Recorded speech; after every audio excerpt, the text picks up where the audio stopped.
Response very कमी आता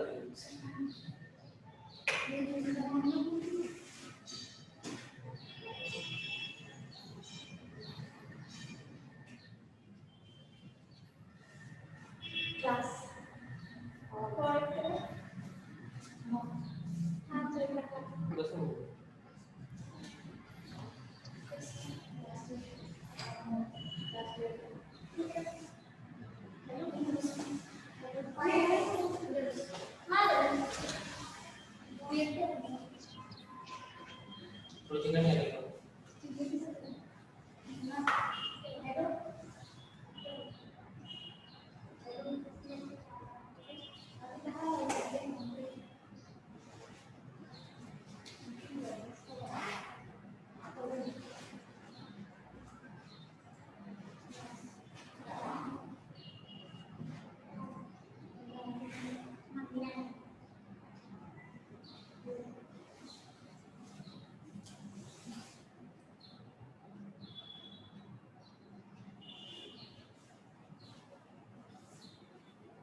या साइडला रिएक्शन असतं. जर मी काही विचारलं तुम्हाला स्पीकर ऑन करून बोलायचं नसेल तर फक्त इथून तुम्ही असं रिएक्शन देऊ शकता.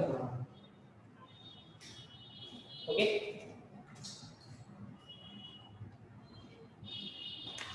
वर्किंग नोट बघू आपण आता. तुम्ही पण लिहा, प्रॉब्लेम लिहिला ना. Okay, a businessman hold a loss of profit policy from the following particular. Prepare a claim for considered loss. आपल्याला काय करायचं, कन्सिडर्ड लॉस काढायचं. त्यासाठी जी इन्फॉर्मेशन दिली ती इन्फॉर्मेशन मध्ये काय काय म्हटलंय बघा. पहिला पॉइंट दिला त्यांनी, the account are prepare annually on 31 December. आता ज्या पद्धतीने मी वर्किंग नोट लिहिली त्या वर्किंग नोट मध्ये तुम्ही लिहायचे अकाउंटिंग इयर दिले त्यांनी. किती दिलेले अकाउंटिंग इयर? 31 डिसेंबर दिले. एव्हरी इयर कधी? 31 डिसेंबर, म्हणजे 31 डिसेंबरला त्यांचा इयर क्लोज होतो. ओके, त्यानंतर म्हटले net profit plus standing charges for the year ended 31 December 2016 amounted to rupees 2 lakh. किती दिलेले? 2 लाख. त्याच्याच खाली खालच्या लाईन मध्ये लिहा net profit plus standing charges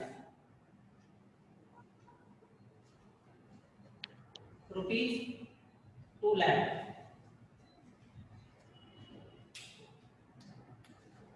झालं. नेक्स्ट, आता बी पॉइंट काय म्हटलंय बघा. मी ज्यावेळेस रीड करतोय प्रॉब्लेमवर सगळ्यांचं लक्ष पाहिजे. A fire occurred on 30 April 2017. The period of indemnity is 6 months. बघा याच्यात काय सांगितलं त्यांनी, ज्या दिवशी आग लागलेली आहे म्हणजे फायर झालेली आहे त्याची डेट दिलेली. कसली डेट दिलेली? Date of fire. म्हणजे त्यांच्याकडे ज्या दिवशी नुकसान झालं म्हणजे ज्या दिवशी आग लागली त्या दिवसाची डेट आहे डेट ऑफ फायर. किती डेट दिलेली आहे? 30 एप्रिल 2017. 30 एप्रिल 2017 ला त्यांच्या गोडाऊनला किंवा फॅक्टरीला असेल किंवा कंपनीला असेल तर काय केलेले? आग लागलेली. ही वर्किंग नोट तुम्ही ज्यावेळेस आधीच बनवून घेणार प्रॉब्लेम सॉल्व्ह करायला अजून सोपं जाईल. लक्षात येतंय? ओके, इंडेमनिटी पिरियड दिलाय त्यांनी 6 महिन्याचा. किती महिन्याचा दिलेला आहे? 6 महिन्याचा. हा पिरियड कुठे कामात येईल ते आपण नंतर बघू, फक्त याला अंडरलाईन करून ठेवा. इंडेमनिटी पिरियड इज 6 months, याला अंडरलाईन करून ठेवा. ओके, नेक्स्ट सी पॉइंट बघा. The sales for the year ended 30 April 2017 were rupees 5,24,000. 30 April 2017. 30 April 2017 म्हणजे डेट ऑफ फायर आहे. कोणती डेट आहे? Date of fire. आणि त्या दिवसापर्यंतचा त्यांचा सेल झालेला आहे. किती सेल झालेला आहे? 5,24,000. ब्रॅकेट मध्ये त्याच्याच पुढे लिहून ठेवा. म्हणजे ज्या दिवशी तुमच्या गोडाऊनला असेल, कंपनीला असेल, तर आग लागली त्या दिवशी तुमचा सेल किती झालेला होता? 5,24,000. 5,24,000. हो, 5,24,000चा सेल झालेला होता.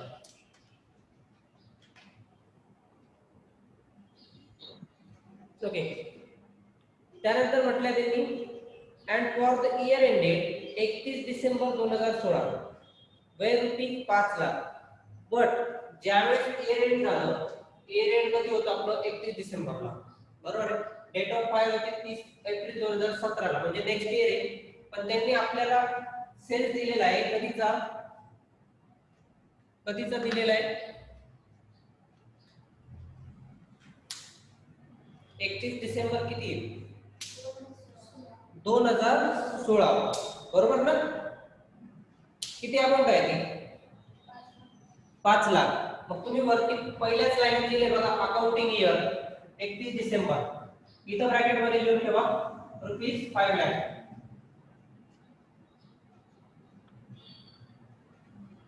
अकाउंटिंग इयरला किती सेल झालेला होता? 5 लाख. ज्या दिवशी आग लागली तिथपर्यंत किती सेल झालेला होता? 5,24,000 इन्क्लुडिंग इट. ओके, ते नेक्स्ट बघू आपण. लक्षात आलं सगळ्यांना? ओके. त्यानंतर आता पुढचा point D, the sales during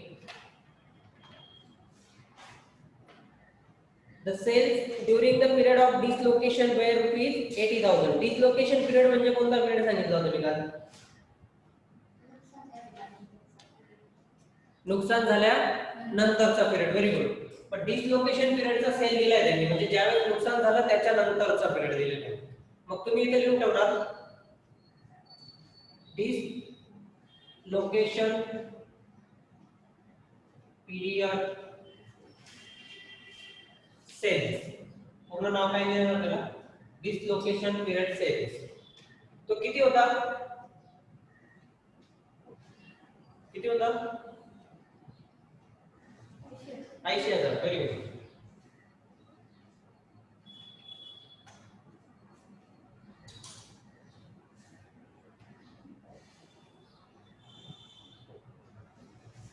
लवकर जॉईन होतो.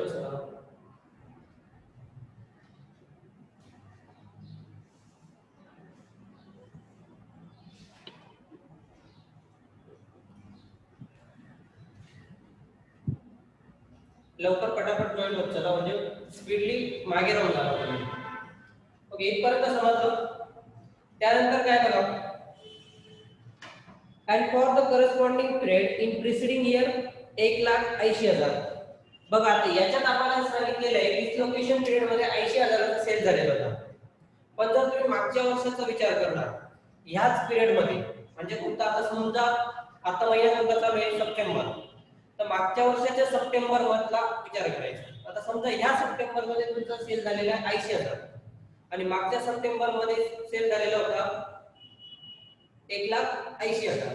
म्हणजे तुमचा प्रीवियस इयरचा सेल दिलेला आहे किती? 1,80,000. म्हणजे हा डिसलोकेशन पिरियड जरी आत्ताचा आहे, पण ह्याच पिरियड नुसार जर मागचा विचार केला तर मागच्या विचाराला किती होते? 1,80,000. म्हणजे त्याच पिरियड मध्ये, सेम पिरियड मध्ये काय केलं होतं? 1,80,000चा माल केला होता.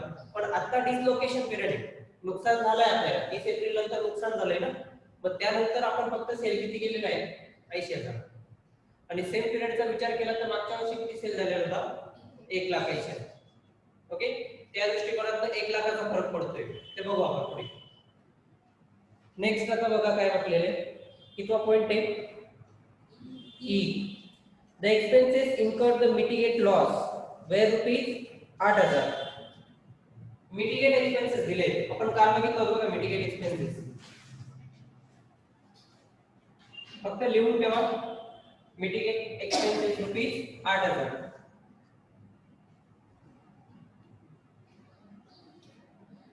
नेक्स्ट पॉइंट, लास्ट पॉइंट है ना का? Okay, the saving on insured standing charges due to fire amounted rupees 2,000. Saving standard charges दिले त्यांनी, स्टँडिंग चार्जेस म्हणजे सेविंग म्हणजे काय? वाचलेले. Saving standing charges how much? किती आहे 2000 आणि लास्ट पॉइंटला काय बघा कोण सांगतो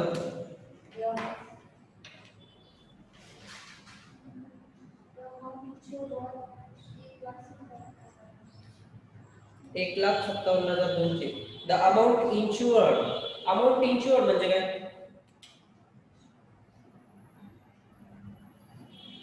सम इन्शुअर्ड रुपीज 1,57,200. आता सम इन्शुअर्ड म्हणजे बघा काय असतं ज्यावेळेस तुम्ही इन्शुरन्स काढणार आहे त्यानंतर ज्या व्यक्तीकडे तुम्ही इन्शुरन्स काढणार आहे तो तुम्हाला त्याच वेळेस सांगून देतो की तुम्हाला ज्यावेळेस नुकसान होईल त्याच अमाउंट मिळेल.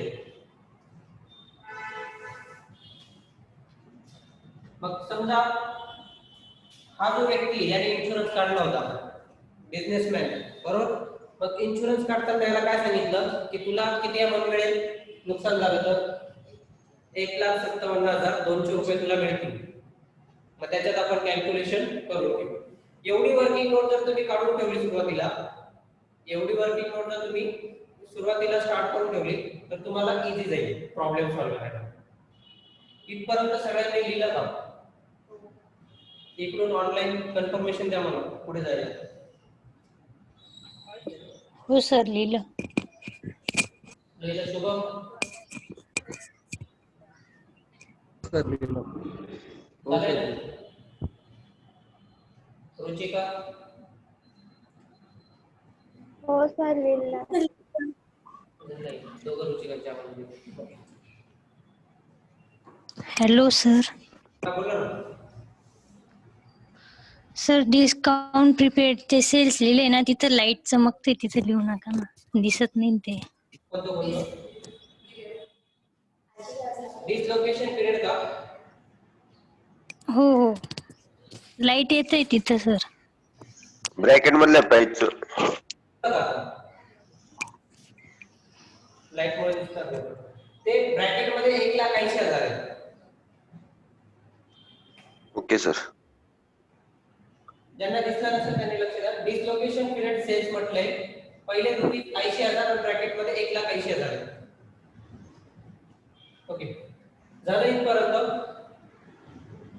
रब करू कोणाचं बाकी नाही ना ही वर्किंग नोट आता सगळ्यांकडे असं मी गृहीत धरतो.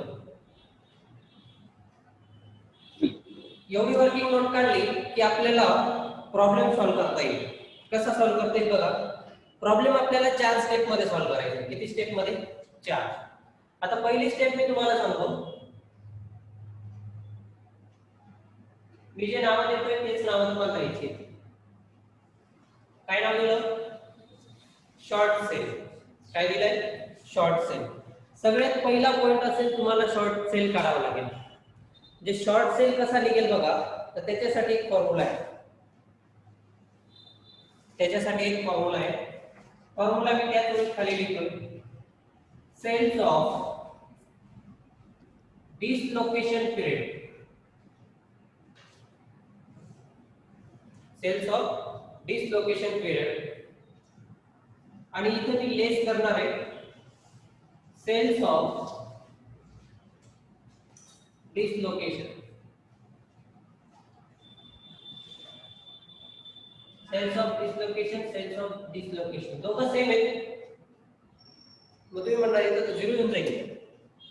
काय येऊन जाईल 0 पण इथं 0 येणार नाही. इथं बघा मी काय म्हटले सेल्स ऑफ डिसलोकेशन पुढे पिरियड पुढे लिहितोय मी प्रीवियस इयर. काय लिहिलं प्रीवियस इयर म्हणजे मागच्या वर्षाचा सेल द्यायचा आहे तुम्हाला. आणि खाली कोणता येईल बघ करंट इयर. कारण लक्षात फॉर्म्युला तयार झाला तुमचा sales of dislocation period previous year minus करायचं त्याच्यातनं sales of dislocation period current year. मग आपण शॉर्ट नोट वर्किंग नोट मध्ये लिहून ठेवलेले वर्किंग नोट मध्ये आपण लिहिली सांगा मला sales of dislocation period current इयरचा किती आहे 80,000. करंट इयरचा 80,000 आहे. आणि ब्रॅकेट मध्ये जो लिहिला होता तो प्रिव्हियस इयरचा आहे. ब्रॅकेट मध्ये लिहिला होता तो कोणता आहे? Previous year. म्हणजे प्रिपेरियर 1,80,000. 80,000. मग आता मायनस करा. कॅल्क्युलेट केलं 1,80,000 मधून 80,000 गेले 1 लाख. 1,00,000 होतं. या 1,00,000ला तुम्ही म्हणणार शॉर्ट सेल. काय म्हणणार? Short sale. किती सोपं आहे? फक्त मायनस करायचं. फक्त फॉर्म्युला काय पाहिजे लक्षात. मायनस केलं शॉर्ट सेल मिळून मिळालं. ओके. फक्त काय केलं डिस्लोकेशन पिरियड आपल्याला शोधावं लागेल. मग प्रिव्हियस इयरचा पण आणि करंट इयरचा पण दोघं मिळाले तर एकमेकांमधून फक्त मायनस करायचं. पण मायनस करताना प्रिव्हियस इयर 1 नंबरला पाहिजे, करंट इयर 2 नंबर. तुम्हाला शॉर्ट सेल मिळून गेलं. शॉर्ट सेल समजलं का सगळ्यांना?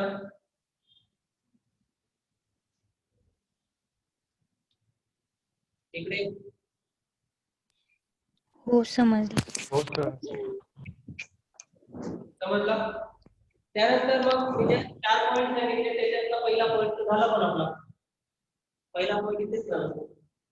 बघा आता दुसरा पॉईंट काय आहे?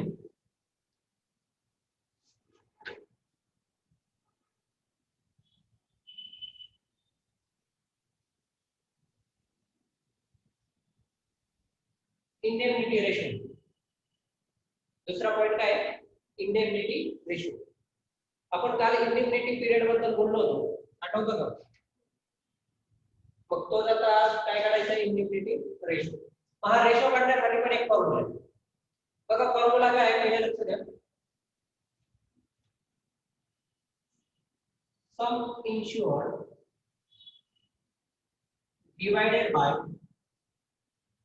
divided by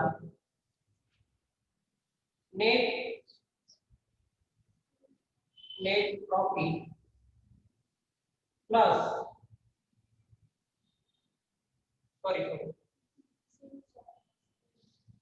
लिहून दिलं होतं. काय सांगितलं तुम्ही? Sales of last 12 months prior to fire. बघा फॉर्म्युला आहे into prior to fire multiply by 100. बघा फॉर्म्युला कसा आहे? सम इन्शुअर्ड त्याला डिवाइडेड करायचं sales of last 12 month prior to fire. म्हणजे काय? फायर पर्यंत जेवढी अमाउंट होती तेवढी. मग याची बघा कोणती अमाउंट येते.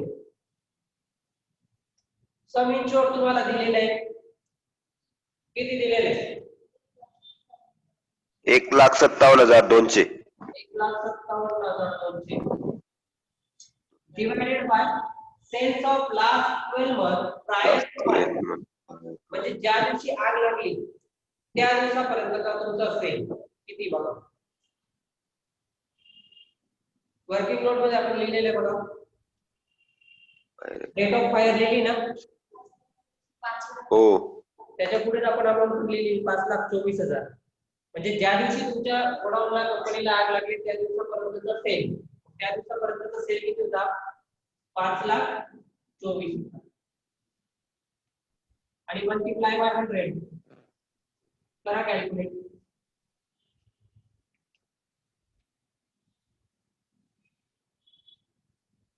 कैसे आहे?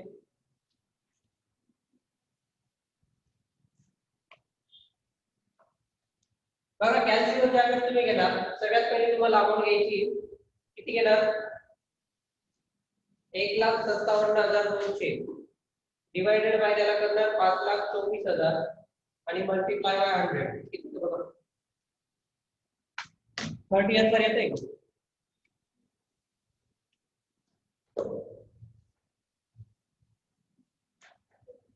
येते. ओके. मग हा जो 30 आहे त्याला पुढे पर्सेंटेज देऊन टाका.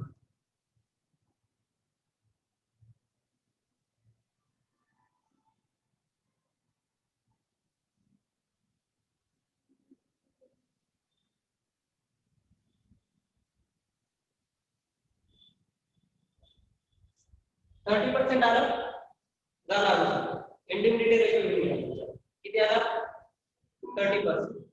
त्याच्या पुढे लिहून टाका इंडिमिनिटी रेशो. सिंपल आहे, फक्त फॉर्म्युला तुम्हाला पाठ पाहिजे. ओके, दुसरा आन्सर पण आपला आलेला आहे, म्हणजे दुसरा पॉइंट क्लिअर झाला. इथपर्यंत लिहून पण घ्या ना पटापट.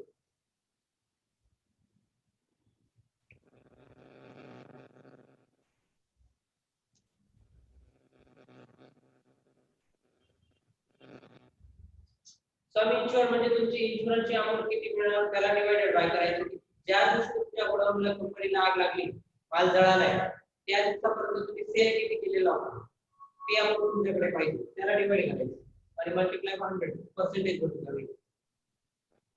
ओके, लक्षात आलं सगळ्यांच्या?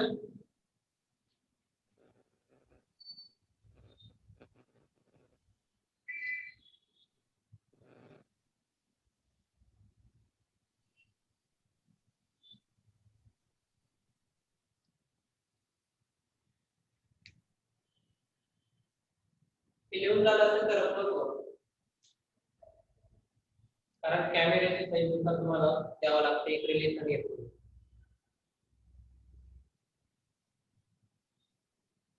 श्रावण झालंय लिहून?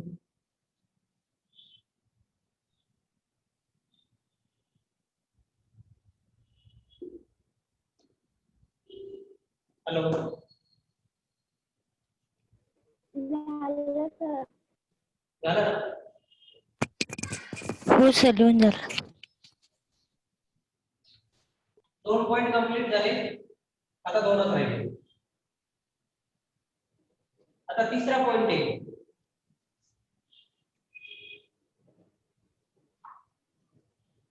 Earning ratio. कोणता पॉइंट आहे? Earning ratio. याच्यात पण रेशोच काढायचे आपल्याला.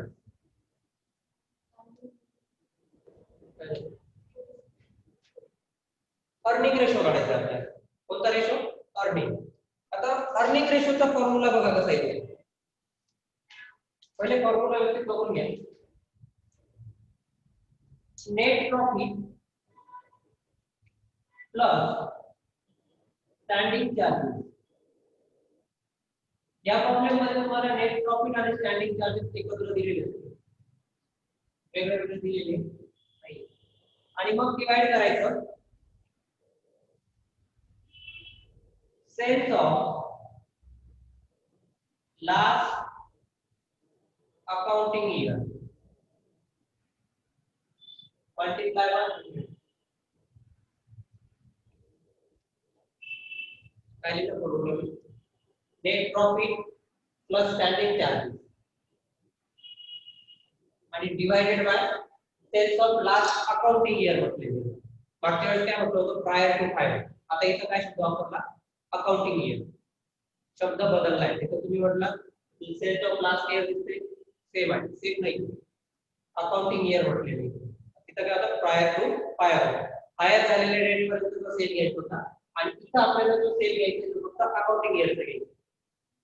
ओके, मग अमाउंट बघा. बघा वर्किंग नोट मध्ये नेट प्रॉफिट आणि स्टँडिंग चार्जेस एकत्र अमाउंट लिहिली आपण. किती किती? 2 लाख. फक्त 2 lakh. Okay, net profit plus standing charges 2 lakh रुपये आहे. दिसतंय ना? आणि त्यानंतर डिवाइड करायचे आपल्याला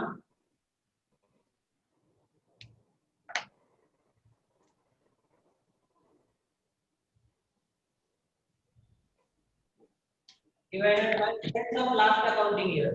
अकाउंटिंग ईयर किती होतं आपले? 31 डिसेंबर 2016. मग किती अमाउंट आहे? 5 लाख बरोबर. 5 lakh.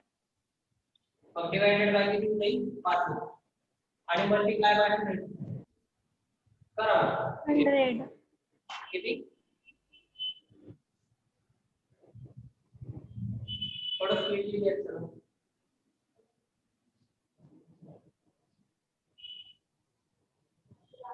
2 lakh divided by 5 lakh multiply by 100 कर लो.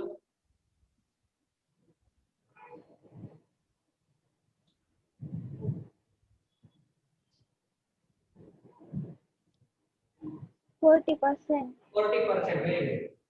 40 येतं यांचं त्याच्यात पर्सेंटेज लावा आणि ते तुमचं अर्निंग रेशो झालं. हे पण अर्निंग रेशो पण येऊ लागतात. याच्यात पण काही विशेष नाही. ओके.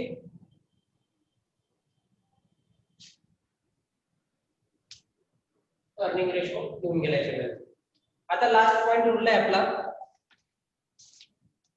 एवढं सगळं झालं की कंपनी कॅल्क्युलेशन करतो. जेव्हा बोललो त्यावेळेस 8 लाख कंपनी कॅल्क्युलेशन करतो.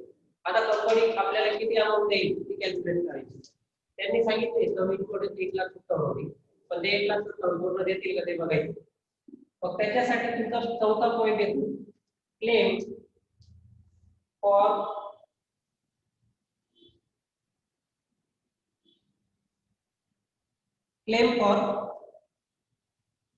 Loss of profit. आपण एक मेथड बघतोय ना लॉस ऑफ प्रॉफिट. पहिली मेथड बघतोय आपण claim for loss of profit. पण लॉस ऑफ प्रॉफिट साठी किती अमाउंट भेटते ते आपल्याला कळायचं. मग याच्यासाठी पण सिंपल फॉर्म्युला आहे, जास्त बघायची काही गरज नाही.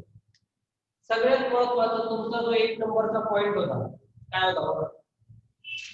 Short sale.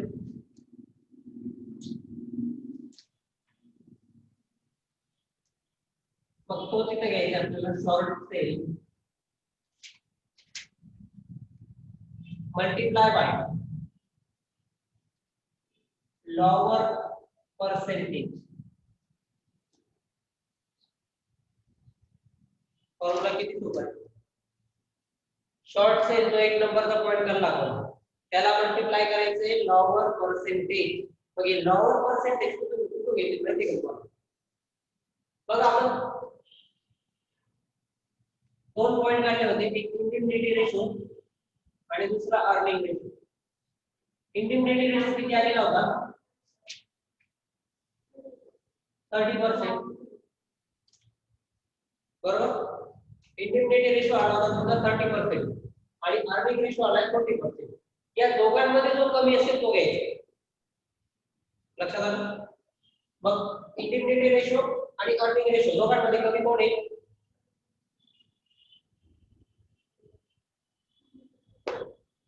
पर्सेंटेज कमी कोणाचे? 30% कमी आहेत ना. म्हणजे मग 2 नंबरचा पॉइंट होता तुमचा इंडिमनिटी रेशो त्याचे 30% आहे आणि याचे 40 आहे. आणि इथं काय म्हटलंय लॉवर पर्सेंटेज म्हणजे लॉवर म्हणजे कमी, त्याचे कमी राहिले तो घ्यायचा. मग शॉर्ट सेल किती होता? 1 लाख. ते आपण पूर्ण घ्यायची आणि मल्टीप्लाय करायचे 30%. चला 1 लाख 30% काढा किती येतो?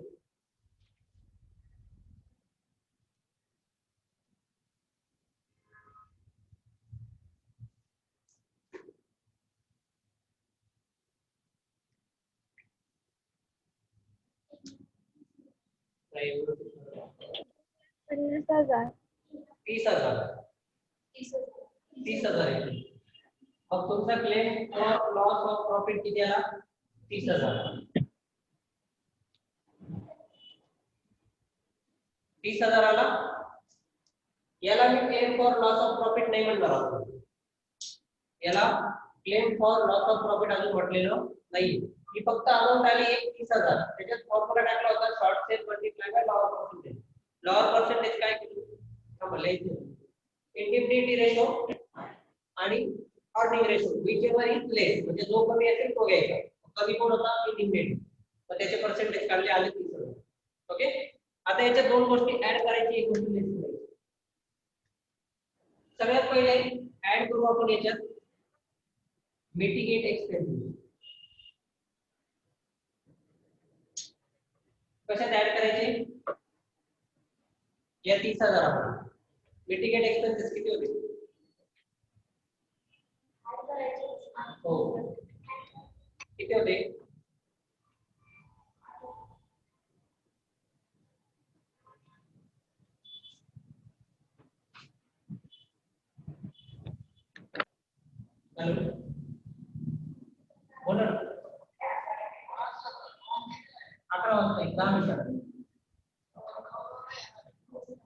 बरं मी कॉल करतो तुम्हाला एक 5 मिनिटात कॉल करतो तुम्हाला लक्ष द्या मिटिगेट एक्सपेन्सेस किती होते 8000 मग 30000 मध्ये हे 8000 तुम्ही ऍड करणार किती झाले 38000 आले मिटिगेट एक्सपेन्सेस ऍड करायचे हलके ऍड होतील 8000 ऍड केले त्यानंतर याच्यात तुमचं काही रेकॉर्ड सेव्ह झालेलं आहे का म्हणजे जळण्यापासून वाचून गेलंय बघा आपण एक गोष्ट लिहिली आहे खाली 2 number saving standing charges save झाले असतील काय झालेले सेव्ह म्हणजे काय वाचले मग ते याच्यातनं लेस करून घे इथं लिहा लेस सेव्हिंग स्टँडिंग चार्जेस तर दिसत नाहीये किती येते मम्मी इकडे येऊ. किती अमाउंट आहे 2000 ना बघा सेव्हिंग स्टँडिंग चार्जेस म्हटले 2000 वाचलेले आहेत. ते 2000 या 38000 मध्ये लेस करून घ्या किती उरतील आता 36000 आले याला तुम्ही नाव देऊ शकता claim for loss of profit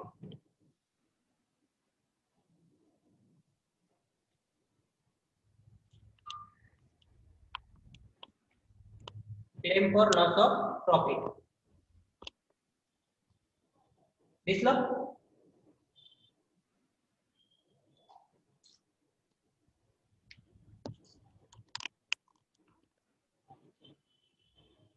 answer over problem over एवढं करायचं तुम्हाला प्रॉब्लेम समजला सगळ्यांना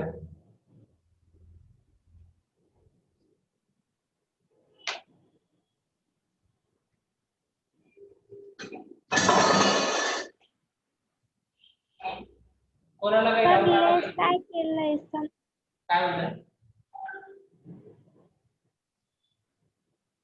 लेस काय केलंय तिथून नाही समजलं लेस आपण सेव्हिंग स्टँडिंग चार्जेस केले जे आपण वर्किंग नोट मध्ये शेवटून 2 नंबरचा पॉइंट लिहिलाय बघा सेव्हिंग स्टँडिंग चार्जेस 2000 अलग लक्षात हो ते लेस केले हो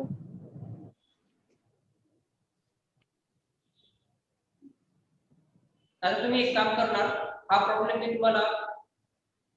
हा प्रॉब्लेम मी तुम्हाला ग्रुपला टाकलेला होता ज्यावेळेस मी ग्रुपला टाकला त्याच्यासमोर अमाउंट पण लिहिलेल्या होत्या आणि रेड कलर मध्ये पण अमाउंट होते बघा मग आता त्या रेड कलर मध्ये जे अमाउंट आहे तुम्हाला होमवर्क असणार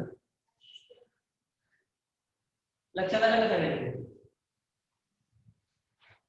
रेड कलर मध्ये जे अमाउंट टाकलेले आहे तो तुम्हाला होमवर्क असणार आहे या स्टेपने तुम्ही सॉल्व्ह करून मला पाठवायचं आहे